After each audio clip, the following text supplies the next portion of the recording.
The conference room buzzed with chatter as I glanced at my phone, its screen lighting up with an incoming call from Tyler.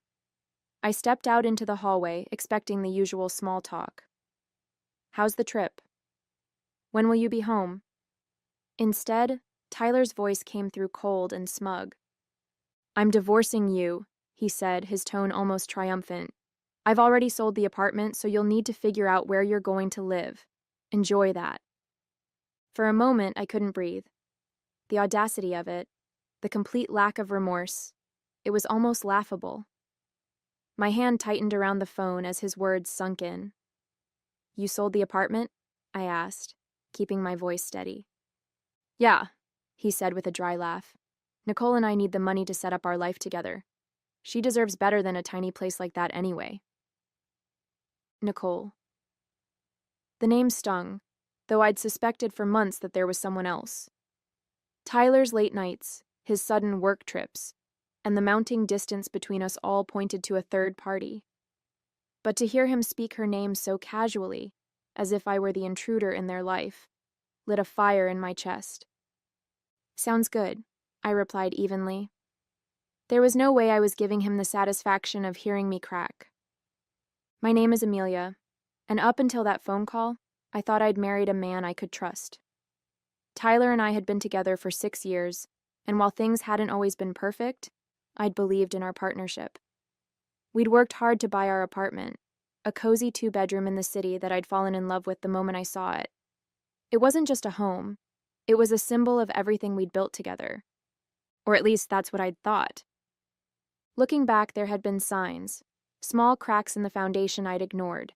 Tyler's dismissive attitude whenever I asked about finances, his tendency to brush off my concerns with a charming smile and a quick kiss. I'd always assumed his confidence came from knowing what he was doing. Now I realized it came from knowing he could manipulate me. The rest of the day passed in a blur. I sat through client meetings, nodding at all the right moments while my mind raced. Tyler thought he'd won. He thought he could pull the rug out from under me, sell the home I'd worked so hard for, and walk away scot-free. But there was one crucial detail he didn't know. The apartment deed had been in my name alone for months. I'd had it transferred after we refinanced earlier in the year, a move Tyler had agreed to without much thought, because it meant a lower interest rate. He'd never bothered to ask about the details, or read the paperwork he'd signed. His carelessness was going to be his undoing. By the time I returned to my hotel room that evening, my shock had turned into resolve. I wasn't going to cry or beg. Tyler wanted a fight? Fine. But this was a fight I was going to win. The first call I made was to Chloe, my lawyer and longtime friend. I laid out the situation in painstaking detail, my voice calm even as my pulse raced. "He sold the apartment?" she repeated, incredulous. "Does he even realize that he can't do that without your consent?" "Apparently not," I said, a hint of amusement creeping into my tone. "He thinks he's already spent the money on his new life with Nicole." Chloe laughed dryly. "Well, he's in for a rude awakening. The sale is invalid. You can prove sole ownership, and if he's taken any money from the buyer, he's on the hook for fraud." The word fraud sent a jolt of satisfaction through me. "What do we need to do?" I asked. "First, we'll notify the buyer that the sale isn't legal," Chloe said. "Then, we'll draft a formal letter for Tyler, outlining the consequences of his actions. If he's dumb enough to try anything else, we'll take him to court." As I hung up, I felt a strange sense of calm settle over me. Tyler thought he'd outsmarted me, that he'd left me powerless and scrambling. But in reality, he'd just set himself up for the ultimate humiliation. I spent the rest of the trip focusing on my work, compartmentalizing my emotions and channeling my energy into the task ahead. The betrayal hurt, but the prospect of reclaiming my life and watching Tyler's smugness crumble gave me a sense of purpose I hadn't felt in months. When I boarded the plane home, I was ready to face Tyler, ready to dismantle his lies, and ready to start a new chapter without him. This wasn't just about winning. It was about taking back control. The flight home gave me hours to think about how everything had unraveled. Tyler's arrogance was astounding. He hadn't even tried to hide his betrayal. as if I was just another obstacle to bulldoze on his path to freedom. But instead of spiraling into anger, I focused on what I'd do when I returned. Tyler thought I was powerless, but he didn't realize I'd been playing the long game without even knowing it. As the plane touched down, my first call was to Chloe. "I'm back," I said as I hauled my suitcase off the luggage carousel. "What's the next step?" "We've already notified the buyer," she replied, her tone brisk and efficient. They were shocked, to say the least, and not too happy with Tyler. They're willing to cooperate, which helps our case. "And Tyler?" I asked. "I sent the formal letter to his email this morning," she said. "It outlines the illegality of the sale, your sole ownership of the apartment, and the potential consequences of fraud. He hasn't responded yet, but if I had to guess, he's going to be furious." Good, I thought. Let him stew. When I arrived home, the apartment was eerily quiet. Tyler's things were still there, his jackets draped over the chair, his shoes carelessly tossed by the door, but the place felt different, like the energy had shifted. I took a deep breath and set my suitcase down, knowing that the confrontation would come soon enough. Sure enough, Tyler came storming in that evening, his face red with anger and his phone clutched in his hand. "What the hell is this?" he shouted, waving the letter Chloe had sent. "You're telling me I can't sell the apartment? It's half mine." "No, Tyler," I said calmly, crossing my arms. "It's not. The deed has been in my name for months. You can't sell something you don't own." He froze, his face a mixture of confusion and rage. "What are you talking about?" I grabbed the deed from the file I'd pulled earlier, holding it up for him to see. "After we refinanced, I had the deed transferred to my name. You signed off on it, remember? Or did you just skim the paperwork like you always do?" For a moment, he said nothing. Then his expression twisted into a sneer. "You think you're so smart, don't you? This doesn't change anything. I already made a deal, and you're going to look like a fool when it all falls apart." I stared at him, unblinking. "The sale is already void, Tyler. The buyer knows it, and they're ready to take legal action if you don't return the money. Oh, and speaking of money..." I took a step closer, lowering my voice. "If you've spent a single cent of that deposit, you're in even bigger trouble." Tyler's confidence wavered for the first time. "You don't know what you're talking about," he muttered, avoiding my gaze. "Oh, I know exactly what I'm talking about," I said, my voice steady. "You've spent years treating me like I'm too naive to notice what you're doing. But guess what, Tyler? I've been paying attention, and now you're going to deal with the consequences." He started pacing, his frustration mounting. "This is ridiculous. You're blowing everything out of proportion. You can't just kick me out of here?" I raised an eyebrow. "Actually, I can. This apartment is legally mine. You can stay here for now, but only because I'm giving you the courtesy of time to figure out your next move. But let me be clear, I'm not going anywhere." Over the next few days, Tyler's anger turned into desperation. He called me repeatedly, leaving frantic voicemails that alternated between begging and threatening. Meanwhile, Chloe worked behind the scenes to ensure that every loose end was tied up. The buyer rescinded the agreement, furious at Tyler for wasting their time and money, and Chloe drafted the preliminary paperwork for the divorce proceedings.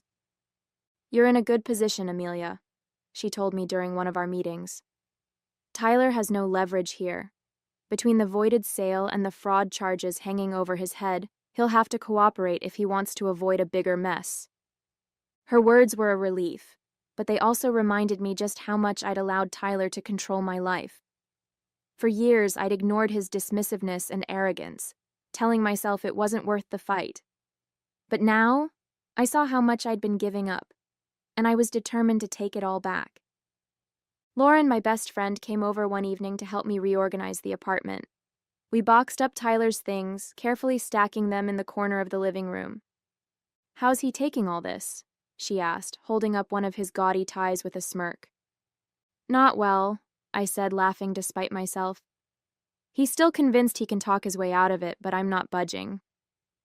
"Good," she said, tossing the tie into the box. "He doesn't deserve a single inch of your space or your time."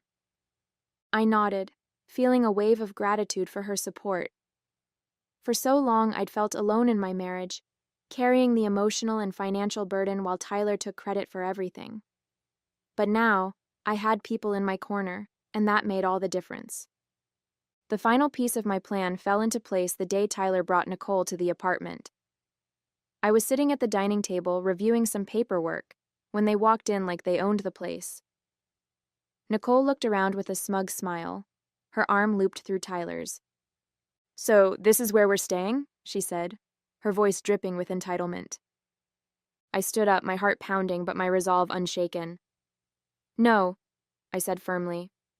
"This is where Tyler was staying. You, Nicole, won't be staying here at all." Her smile faltered and she glanced at Tyler, who looked equally stunned. "What is this?" he demanded. "This," I said, gesturing to the apartment around me, "is my home. Not yours, not hers, and certainly not a hotel for you to shack up in after stabbing me in the back." Nicole's expression turned icy, but she said nothing. Tyler, on the other hand, looked like he was about to explode. "You can't do this!" he shouted. "You're being unreasonable." I met his gaze, unflinching. "No, Tyler. What's unreasonable is thinking you could sell my home, walk away with the money, and expect me to just roll over. You're lucky I haven't filed criminal charges for now." Tyler stood in the doorway, his face red with frustration, while Nicole crossed her arms, looking increasingly uncomfortable. "You're being ridiculous, Amelia," he said, his voice laced with desperation. "You can't just kick me out of my own home." I took a step forward, my voice calm but unwavering. "This is my home, Tyler. The deed has been in my name for months, and you know that. You signed the paperwork without even reading it, just like you always do. So no, this isn't your home anymore." Nicole glanced at Tyler, her perfectly manicured hand tightening around her purse strap. "Wait, what's she talking about?" she asked, her tone sharp. "You said this was your apartment, that you sold it." He flinched, trying to wave her off. "It's complicated. I'll handle it." "Oh, it's not complicated," I said, stepping closer. "You tried to sell an apartment that doesn't belong to you. That sale is void, Tyler.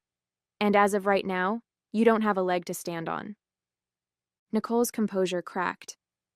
"You mean the money you told me you had—" She stopped mid-sentence, her voice rising. "Oh my God, did you lie about that too?" "Nicole, let me explain," Tyler said quickly, holding his hands up. But she wasn't having it. "No," I said, cutting him off. "Let me explain. Tyler tried to sell the apartment behind my back, thinking he could pocket the money and leave me with nothing. What he didn't know is that I had the deed transferred to my name months ago. So not only did he fail to sell it, but he also committed fraud by pretending he could." Nicole's mouth opened and closed like a fish gasping for air. "Fraud?" she whispered, taking a step away from him. "Are you serious?" "Yes, fraud," I said, crossing my arms, "and I'm prepared to press charges if he doesn't get his things and leave by the end of the day." Tyler's facade finally cracked. "You can't do this, Amelia," he said, his voice pleading now. "We've been together for 6 years. You can't just throw me out." "You threw me out the moment you made that phone call," I said, my voice hardening. "You told me you were divorcing me and laughed about me having to find a new place to live. You didn't just betray me, Tyler. You tried to ruin me. So don't stand there and act like you're the victim." Nicole took another step back, her eyes darting between us. "This is insane," she muttered, clutching her purse tighter. "You didn't tell me any of this, Tyler. You said you had everything handled." He turned to her, desperation written all over his face. "Nicole, I can fix this. I just need—" She cut him off with a raised hand. "Don't, just don't. I'm not getting dragged into your mess." Without another word, she turned on her heel and stormed out, leaving him standing there, stunned. I couldn't help but smile as the door clicked shut behind her. "Looks like you're on your own," I said, turning back to Tyler. "Now, let's talk about what happens next." He slumped onto the couch, burying his face in his hands. Amelia, please. I screwed up. I know that. But you don't have to do this. You're right, I said, grabbing a folder from the kitchen counter and setting it on the coffee table in front of him. I don't have to do this, but I'm going to. This is the divorce paperwork. My lawyer has already drafted it, and I suggest you sign it quickly. The sooner you do, the sooner we can both move on. He stared at the folder, his face pale. You really hate me that much? Hate you? I let out a bitter laugh. No, Tyler, I don't hate you. I feel sorry for you. You had everything. Someone who loved you, a home we built together, and you threw it all away because you couldn't see past your own ego. I stood, my heart pounding but my resolve unshaken. I want you out of here by the end of the day. Take your things and figure out where you're going to stay. This is the last time I'm giving you any grace. He opened his mouth to argue but stopped, his shoulders slumping in defeat. Fine, he muttered. I'll go. Good, I said, walking toward the door. And don't even think about trying anything else. Chloe's already handling everything, and the next time you cross a line, I won't hesitate to let the courts handle it. As I opened the door, Tyler slowly stood, grabbing his coat. He didn't look at me as he walked out, his footsteps heavy with defeat. For a moment, I felt a pang of sadness, not for him, but for the life we could have had if he'd been the man I thought he was. But that moment passed quickly, replaced by a sense of relief. I closed the door behind him, locking it with the new key I'd had made. This was my home now, and no one, especially not Tyler, would take it away from me again. The silence in the apartment after Tyler left was deafening. For the first time in years, I felt like I could finally breathe. The space no longer felt heavy with his presence, his entitlement, or his lies. It was just me, the home I'd built, and the quiet realization that I had won, not just against him, but against every doubt I'd ever had about standing up for myself. I stood in the middle of the living room, taking in the emptiness where his things had been.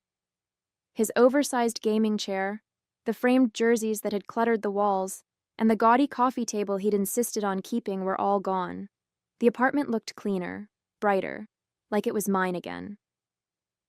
Lauren came by that evening with takeout and a bottle of wine. Is he really gone? She asked, plopping down on the couch with a dramatic sigh. Gone and not coming back, I said, pouring 2 glasses of wine. I gave him until the end of the day to pack his things. He didn't argue. Lauren raised her glass. To fresh starts and well-deserved victories. I clinked my glass against hers, feeling the weight of the past week slowly lifting.